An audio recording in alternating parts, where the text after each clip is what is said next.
Hello everyone, welcome to डिट्स। आज हम पढ़ेंगे ह्यूमन एनाटॉमी एंड फिजियोलॉजी का एक टॉपिक जिसका नाम है ब्लड। ठीक है, तो आज हमें ब्लड पढ़ना है, ब्लड पूरा कंप्लीट करना है। ठीक, शुरू करते हैं ब्लड से। तो सबसे पहले ब्लड होता क्या है? ब्लड क्या होता है? एक ब्लड फ्लूइड कनेक्टिव टिश्यू होता है। क्या होता है? Blood is a fluid connective tissue that circulates in the body. जो ब्लड एक कनेक्टिव टिश्यू है, फ्लूइड कनेक्टिव टिश्यू है, जो हमारे पूरे बॉडी में सर्कुलेट करता है। क्यों सर्कुलेट करता है, क्यों सर्कुलेट नहीं करता है, क्या पर्पस है, वो अब हम पढ़ने जा रहे हैं फंक्शन ऑफ ब्लड के नाम पे कि ब्लड के फंक्शन क्या है। इससे हम ये जान जाएंगे कि ब्लड हमारे बॉडी में सर्कुलेट क्यों करता है, पर्पस क्या है सर्कुलेशन का। तो सबसे मेन और सबसे इंपॉर्टेंट फंक्शन हमारे ब्लड का है ट्रांसपोर्टेशन ऑफ गैसेस। गैसेस कैसे? गैसेस ऑक्सीजन और कार्बन डाइऑक्साइड। एक्चुअली होता क्या है, जो हमारी सेल्स हैं, हमारे सेल्स को कुछ खाना पीना चाहिए। वो खाना पीना वो ऑक्सीजन और ग्लूकोज चाहिए। ठीक, तो ऑक्सीजन और ग्लूकोज चाहिए। तो जो हम ऑक्सीजन इनहेल करते हैं वो हमारे एल्वेओलाई में जाता है और एल्वेओलाई के थ्रू हमारे ब्लड में हेमोग्लोबिन उसे ले लेता है। उसको लेने के बाद हेमोग्लोबिन हमारे पूरे बॉडी के सेल्स में पहुंचाता है। तो oxygen from the alveoli to the blood body cells and CO2 इनका वेस्ट प्रोडक्ट होता है। CO2 from the cells, body cells of whole body to the alveoli, जिसको हम एक्सेल कर देते हैं। ठीक है, तो ट्रांसपोर्टेशन ऑफ गैसेस का मतलब हम ये समझ गए कि हमें जो हमारी ब्लड होती है वो ऑक्सीजन को एल्वेओलाई से लेती है और पूरे बॉडी में सर्कुलेट करती है। बॉडी में मीन्स सेल्स, बॉडी के जो सेल्स होते हैं उनको ऑक्सीजन की जरूरत है काम करने के लिए, तो वो ऑक्सीजन को ले लेंगे और कुछ ना कुछ छोड़ेंगे भी। तो CO2 लेंगे, CO2 को एक्सेल कर देंगे एल्वेओलाई के थ्रू, सेल्स को लेंगे और एल्वेओलाई के पास जाएंगे और वहां पे कंसंट्रेशन ज्यादा होगा तो हम उसको एक्सेल कर देंगे। सबसे इंपॉर्टेंट और मेन फंक्शन है ट्रांसपोर्टेशन ऑफ गैसेस। ठीक, दूसरा फंक्शन है ट्रांसपोर्टेशन ऑफ न्यूट्रिएंट्स। अब भाई मैंने कहा ग्लूकोज भी चाहिए, कुछ प्रोटीन्स चाहिए, यानी कि कुछ विटामिन चाहिए, कुछ प्रोटीन्स चाहिए, कुछ फैटी एसिड चाहिए, कुछ ग्लिसरॉल। हर सेल्स को डिफरेंट डिफरेंट विटामिन चाहिए, प्रोटीन्स चाहिए कि वो मल्टीप्लाई करें या ग्रो करें। तो हमारे अब ये कैसे जाएगा? पूरे बॉडी को चाहिए, हर बॉडी के जितने भी सेल्स हैं सबको चाहिए। तो होगा क्या, जो हम खाना खाते हैं, डाइजेस्ट करते हैं, वो हमारे ब्लड में जाता है। ब्लड में जाने के बाद हमारे पूरे बॉडी में सर्कुलेट करता है और सर्कुलेट करने के बाद क्या होता है, जितने भी प्रोटीन, जितने भी विटामिन सब हमारे सेल्स के थ्रू ले लिया जाता है, अपटेक कर लेता है, ले लेता है। तो न्यूट्रिएंट कौन कौन से न्यूट्रिएंट्स? न्यूट्रिएंट्स में हमारे आ जाएंगे कार्बोहाइड्रेट्स, कार्बोहाइड्रेट में ग्लूकोज होता है मिलनी, विटामिन, प्रोटीन्स और विटामिन। ठीक है, उसके बाद बात करते हैं ट्रांसपोर्टेशन ऑफ वेस्ट प्रोडक्ट। अब सेल्स कुछ खाएंगे तो कुछ वेस्ट प्रोडक्ट भी रिलीज करेंगे। वो वेस्ट प्रोडक्ट, तो जो ये वेस्ट प्रोडक्ट है, ये वेस्ट प्रोडक्ट जो भी वेस्ट निकलेगा हमारे सेल्स से, वो वेस्ट प्रोडक्ट निकलने के बाद हमारे ब्लड स्ट्रीम में जाएगा, ब्लड्स में जाएंगे, फ्लूइड्स में जाएंगे और उसके बाद जो ब्लड है हमारा वो किडनी के पास फिल्टर होने जाएगा। तो जब फिल्टर होने जाएगा तो सारी ये वेस्ट प्रोडक्ट एक्सक्रीट हो जाएंगे, इसलिए ब्लड में जाना जरूरी है। इसीलिए जब भी हमें पता करना होता है कोई वेस्ट प्रोडक्ट हमारे ब्लड में है कि नहीं, तो ब्लड टेस्ट किया जाता है। बॉडी के वेस्ट प्रोडक्ट को पता करने के लिए ब्लड से ही पता चलता है। कौन से मेनली वेस्ट प्रोडक्ट होते हैं? Uric acid, urea and creatinine, bilirubin, ये कुछ एग्जाम्पल्स हैं उसके। तो हमने 3 पॉइंट पढ़ लिया। ट्रांसपोर्टेशन ऑफ गैसेस, ऑक्सीजन जाएगा बॉडी सेल्स के पास, कार्बन डाइऑक्साइड आएगा, transportation of oxygen and carbon dioxide भी लिख सकते हैं। दूसरा ट्रांसपोर्टेशन ऑफ न्यूट्रिएंट्स, न्यूट्रिएंट्स में कार्बोहाइड्रेट, प्रोटीन, विटामिन, ग्लूकोज, जो भी हमें पता है। उसके बाद transportation of clotting factor, fourth point है ट्रांसपोर्टेशन ऑफ क्लॉटिंग फैक्टर। अब ये क्या है भाई, नया नाम क्लॉटिंग फैक्टर पढ़ने को मिल रहा है।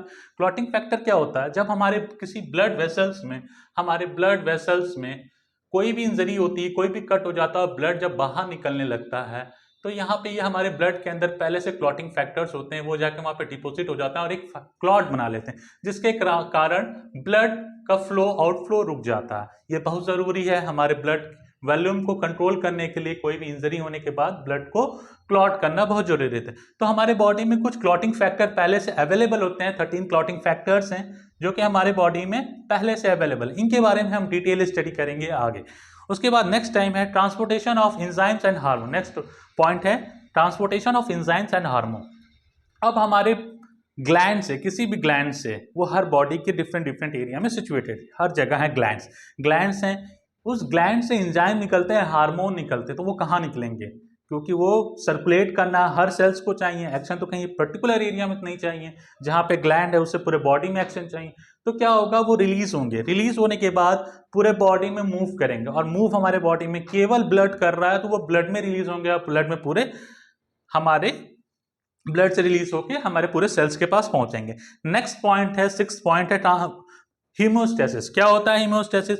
अब हमारे बॉडी टेम्परेचर को ब्लड कंट्रोल करते हैं। कैसे करते हैं? ब्लड कैसे बॉडी टेम्परेचर एक एग्जांपल लेते हैं, जब हमें ठंडी लगती है तो हमें दौड़ते हैं, या ठंडियों के दिन में स्कूल्स में या कहीं भी हमें कहा जाता है पीटी करने के लिए या दौड़ने के लिए या फिजिकल एक्सरसाइज करने। क्यों कहा जाता है? क्योंकि जब हम ज़्यादा से ज़्यादा एक्सरसाइज करते हैं तो हमारी जो सेल्स हैं वो ज़्यादा से ज़्यादा ऑक्सीजन की डिमांड करती है।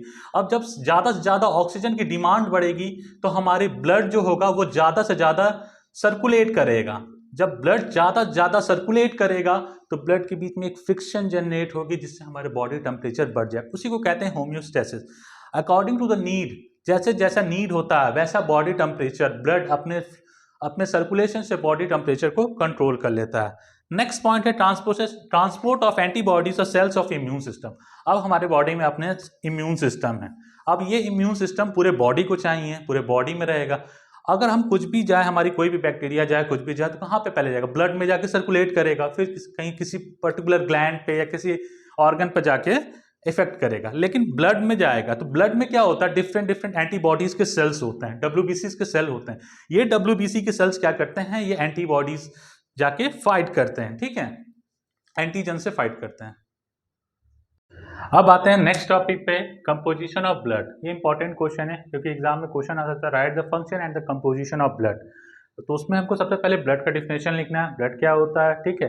उसके बाद हमें फंक्शन ऑफ ब्लड लिखना है। उसके बाद नेक्स्ट टॉपिक है कंपोजिशन ऑफ ब्लड। तो हम एक अच्छा से चार्ट बना के ऐसे लिख सकते हैं कि ब्लड कैसे कैसे कंपोज होता है, उसमें क्या क्या होता है, ठीक है।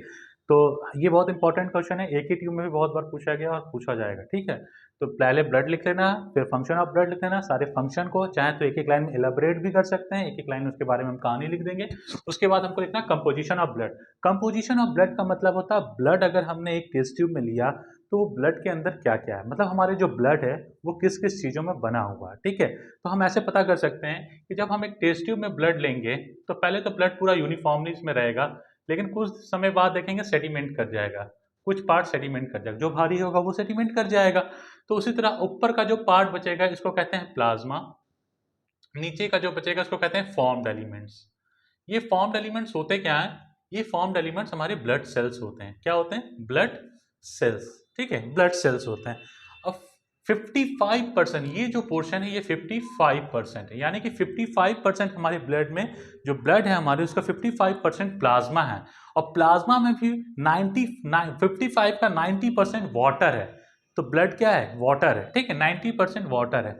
बाकी 7% जो है वो प्लाज्मा प्रोटीन है, इलेक्ट्रोलाइट्स है, न्यूट्रिएंट्स है, वेस्ट है, गैसेस हैं, रेगुलेटरी सब्सटेंस है। बाकी 45 में हमारा आरबीसी आता है। आरबीसी मतलब होता है एरिथ्रोसाइट्स, प्लेटलेट्स मतलब होता है थ्रोम्बोसाइट्स, और डब्ल्यूबीसी मतलब होता है ल्यूकोसाइट्स, ठीक है। अब बारी करते हैं शुरू से। तो हम ऐसे लिखते हैं कि the blood is composed of 2 parts, यानी कि ब्लड हमारे 2 पार्ट में कंपोज्ड हैं। 55% इसमें प्लाज्मा है, 45% ब्लड फॉर्म्ड एलिमेंट्स है, यानी कि ब्लड सेल्स हैं। 55 में से 10% हम वाटर साइड कर लेते हैं। अब बाकी हम 10% की बात करते हैं, जिसमें कि 7% हमारा प्लाज्मा प्रोटीन है। अब प्लाज्मा प्रोटीन कौन कौन से होते हैं? मेनली सबसे ज़्यादा एबेंडेंट, यानी सबसे ज़्यादा जो मिलता है वो एल्ब्यूमिन होता है और ग्लोब्यूलिन होता है, ठीक। 2 प्लाज्मा प्रोटीन्स हो गए। नेक्स्ट है इलेक्ट्रोलाइट्स। क्या होते हैं इलेक्ट्रोलाइट्स? इलेक्ट्रोलाइट्स कुछ सॉल्ट्स होते हैं जो कि हमारे ब्लड में प्रेजेंट होते हैं, और इनका बहुत बड़ा रोल है हमारे बॉडी में, इम्पल्सेस का, हमारे बॉडी में रेगुलेशन का, ठीक है। तो ये हमारे बॉडी में प्रेजेंट होते हैं। कौन कौन से होते हैं? Sodium, calcium, bicarbonates, potassium, phosphorus, potassium, ये इलेक्ट्रोलाइट्स होते हैं जो हमारे बॉडी में प्रेजेंट्स होते हैं, ठीक है। उसके बाद न्यूट्रिएंट्स, जैसे कि यहाँ पे मैंने बताया था, न्यूट्रिएंट्स हमारे बॉडी में, न्यूट्रिएंट्स और ट्रांसपोर्ट ऑफ न्यूट्रिएंट्स। तो कौन कौन से न्यूट्रिएंट्स होते हैं? प्रोटीन्स होते हैं, विटामिन होते हैं, फैट होते हैं, ग्लिसरॉल होते हैं, फैटी एसिड्स होते हैं, ठीक है। वेस्ट प्रोडक्ट, इसमें बताया था मैंने वेस्ट प्रोडक्ट, तो वे वेस्ट प्रोडक्ट्स भी होते हैं उसमें, यानी कि यूरिया, यूरिक एसिड, ठीक है, क्रिएटिनिन, बिलिरुबिन, गैसेस मैंने बताया था ऑक्सीजन एंड कार्बन डाइऑक्साइड वो होते हैं, और रेगुलेटरी सब्सटेंस जैसे कि हार्मोन्स और एंजाइम्स होते हैं। ठीक है, तो हमको इतना पता चल गया 55% हमारा प्लाज्मा होता है। प्लाज्मा 55% में 90% वाटर होता है, और रिमेनिंग 10% यानी कि बचा हुआ जो 10% है उसमें प्लाज्मा प्रोटीन होता है, 7% एल्बुमिन। इनका बहुत बड़ा रोल होता है। ये प्रोटीन ये ड्रग से बाइंड करते हैं और हमारे बॉडी को एक्सक्रीट, बॉडी से जो ड्रग्स होते हैं या किसी चीज़ के फॉरेन केमिकल सब्सटेंस को एक्सक्रीट कराने में बहुत बड़ा इनका रोल है। इलेक्ट्रोलाइट्स हमारे बॉडी के पीएच को भी बैलेंस करके रखे हुए हैं। ठीक है, इलेक्ट्रोलाइट्स है। न्यूट्रिएंट्स हैं जो हमारे सेल्स को चाहिए, डिफरेंट न्यूट्रिएंट। वेस्ट प्रोडक्ट जो हमारे सेल से निकलते हैं वो वेस्ट प्रोडक्ट्स बने हुए हैं। तो ये कंपोजिशन ऑफ ब्लड है 55% का, 10% ये हो गया। उसके बाद बात करते हैं हम 45% की। 45% में आपका आरबीसी है। आरबीसी को नहीं याद करना, हमें याद करना है एरिथ्रोसाइट, प्लेटलेट्स को थ्रोम्बोसाइट्स, डब्ल्यूबीसी को ल्यूकोसाइट्स। ठीक है, एरिथ्रोसाइट, थ्रोम्बोसाइट्स और ल्यूकोसाइट, या एरिथ्रोसाइट, ल्यूकोसाइट, थ्रोम्बोसाइट। ठीक, अब हमें ये याद कर लिया कि ये तीन होते हैं। 4.8 to 5.2 मिलियंस होते हैं हमारे एरिथ्रोसाइट्स। तो प्लेटलेट्स कितना होता है? प्लेटलेट्स होता है 1.5 लाख से 4 लाख तक। ठीक, डब्ल्यूबीसी होता है 5,000 से 10,000 तक। ये डब्ल्यूबीसी का मेन रोल है हमारे बॉडी के इम्यून सिस्टम के लिए। कोई भी इम्यून सिस्टम होता है या कोई सेंसिटिव रिस्पांस होता है हमारे बॉडी का, वो डब्ल्यूबीसी करती है। ठीक है, 5, 10, 10,000। जो कोई इन्फेक्शियस डिजीज हो जाता है या कोई डिजीज, ये डब्ल्यूबीसी बढ़ जाता है हमारे बॉडी में। अब आते हैं डब्ल्यूबीसी के भी 2 पार्ट्स होते हैं, एक ग्रेनुलोसाइट्स और एक ग्रेनुलोसाइट। ग्रेनुलोसाइट्स में क्या होते हैं? छोटे छोटे ग्रेन्यूल्स प्रेजेंट होते हैं सेल्स के ऊपर पे, इसीलिए इसको कहते हैं ग्रेनुलोसाइट्स। और ये 3 तरह के होते हैं, न्यूट्रोफिल्स, इस्नोफिल्स, बेसोफिल्स, जिसमें न्यूट्रोफिल सबसे ज्यादा होता है, और ग्रेनुलोसाइट में मोनोसाइट्स और लिम्फोसाइट्स। ये है क्लासिफिकेशन ऑफ, या कि कंपोजिशन ऑफ ब्लड लिख सकते हैं कि ब्लड क्या क्या कैसे कंपोज किया। एक बार हम फिर से रिवाइज करते हैं कि हमने क्या क्या पढ़ा। सबसे पहले हमें अगर क्वेश्चन आता तो सबसे पहले हमें ये लिखना है कि ब्लड होता क्या है। सबसे पहले ब्लड हेडिंग डाल के ब्लड डालना है कि ब्लड होता क्या है। तो blood is a fluid connective tissue which circulates in the body, जो बॉडी में सर्कुलेट करता है। सर्कुलेट क्यों करता है? By the pumping action of the heart. हमारा ब्लड, हार्ट जब पंप करता है तो ये पूरे बॉडी में सर्कुलेट करता है। सर्कुलेट क्यों करता है? क्योंकि हमारे पूरे सेल्स को ज़रूरत है इन सब चीज़ों की, कुछ चीज़ों को जो रेगुलेट करें, पूरे बॉडी में सर्कुलेट करें, तो इसलिए वो सर्कुलेट करता है। फंक्शन ऑफ ब्लड में आता है, सबसे पहले फंक्शन होगा transportation of gases. Transportation of gases, ठीक, ट्रांसपोर्टेशन ऑफ गैसेस में भी हमें ये जानना है oxygen and carbon dioxide transport होता है। ऑक्सीजन एल्वेओलाई से, बॉडी सेल्स से, और कार्बन डाइऑक्साइड बॉडी सेल से, उसका अपोजिट बॉडी सेल से एल्वेओलाई के पास। दूसरा टॉपिक है transportation of waste product. Waste product में मतलब अगर हमारे सेल्स कुछ वेस्ट करेंगे, कुछ वेस्ट रिलीज करेंगे, तो उसको बॉडी को हटाना है, बॉडी को रिमूव आउट करना है। तो सारे सेल्स अगर कुछ रिलीज करेंगे तो वो बॉडी में, हमारे बॉडी में केवल ब्लड ही फिल्टर होता है, तो ब्लड में ही रिलीज होगा और ब्लड फिल्टर हो जाएगा और वो हम यूरिन के थ्रू एक्सक्रीट कर देंगे। ठीक है, उसके बाद इंजाइम्स और हार्मोन्स जो भी रिलीज होते हैं वो सारे हमारे ब्लड में ही रेगुलेट होते हैं, ब्लड में ही दौड़ते रहते हैं, क्यों हमारे डिफरेंट सेल्स के उसका एक्शन चाहिए रहता है। उसके बाद इम्यून सिस्टम मैंने बताया डब्ल्यूबीसी होता है। ठीक है, न्यूट्रिएंट्स हमारे बॉडी में होते हैं। क्लॉटिंग फैक्टर, जब भी कोई कट हो जाता है तो ये क्लॉट जाके वहाँ इकट्ठे हो जाते हैं और क्लॉट बना लेते हैं, जिससे कि हमारी फ्लूइड हमारे बॉडी से निकलती नहीं, हमारे बॉडी पे रुके रहती है। नेक्स्ट टॉपिक था composition of blood. Composition of blood में हमने पढ़ लिया कि 55% प्लाज्मा है, 45% फॉर्म्ड एलिमेंट्स है। Formed element RBC. जब हम एक टेस्ट ट्यूब में रख के एक ब्लड को डालेंगे तो हम कुछ देर बाद देखेंगे सेडिमेंटेशन हो जाएगा। सेडिमेंट होने के बाद जो ये पोर्शन बचेगा, ये 45% ये आरबीसी, डब्ल्यूबीसी और प्लेटलेट्स हैं, थ्रोम्बोसाइट, ल्यूकोसाइट और एरिथ्रोसाइट्स है। 55% प्लाज्मा है। ये प्लाज्मा जो रहेगा वो वाटरी रहेगा। क्यों वाटरी रहेगा? फ्लूइड वाटर रहेगा क्योंकि इसमें 90% क्या है? वाटर है। बाकी 10% में भी 7% प्रोटीन्स है जो हमारे बॉडी में प्रेजेंट है, इसलिए प्लाज्मा प्रेजेंट, इसलिए प्लाज्मा प्रोटीन कह दिया इसको हमने। बाकी न्यूट्रिएंट, वेस्ट प्रोडक्ट, गैसेस और रेगुलेटरी एंजाइम्स सब्सटेंस। ठीक है, एंजाइम्स और हार्मोन्स हो गया उसमें। कोई भी डाउट हो तो आप कमेंट सेक्शन में मुझे बताएं, मैं उसका आंसर जरूर बताऊंगा।